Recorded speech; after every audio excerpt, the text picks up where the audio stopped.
So yun guys, meron tayo dito guys, sa kapitbahay lang natin to guys. Maglalagay tayo ng long span.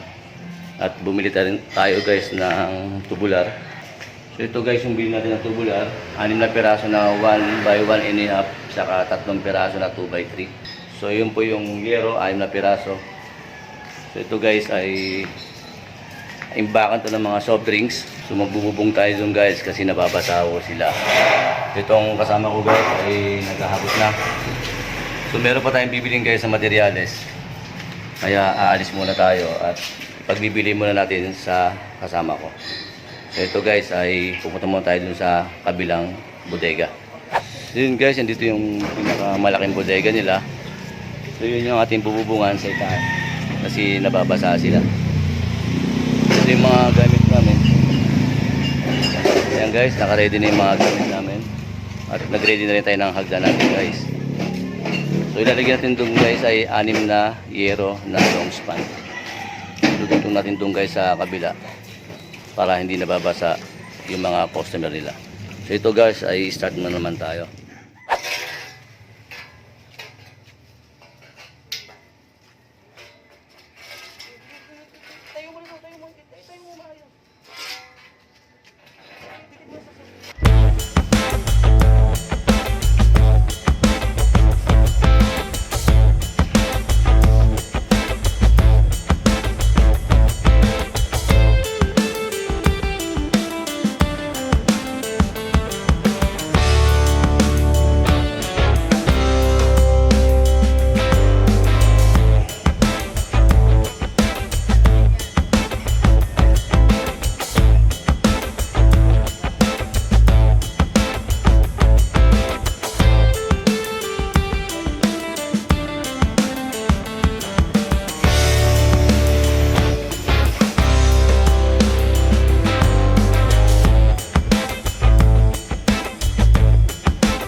So yun guys, dito tayo guys sa Malapit lang sa amin guys, dito sa New Lower Bikutan, Taguig guys.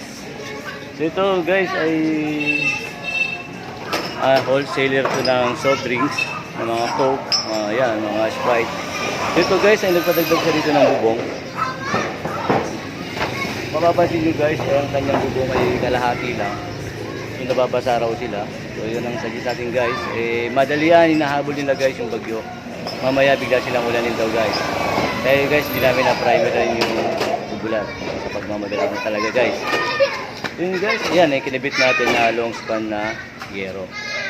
So yun guys, ang haba niyan ay 3 Gs. Gumamit tayo guys ng 6 na 1 by 1 and a half by 2 by 3 na tubular guys. At bilang natin sa pader, yan guys. Ang nangyari guys sa kanyang bubong, napagtugma na natin siya guys. Dito guys ay bababa na tayo at baba natin yung mga gamit. At nakabit natin guys yung mga pinaklas natin sa baba ng mga CCTV. Yun guys, back to work na naman tayo.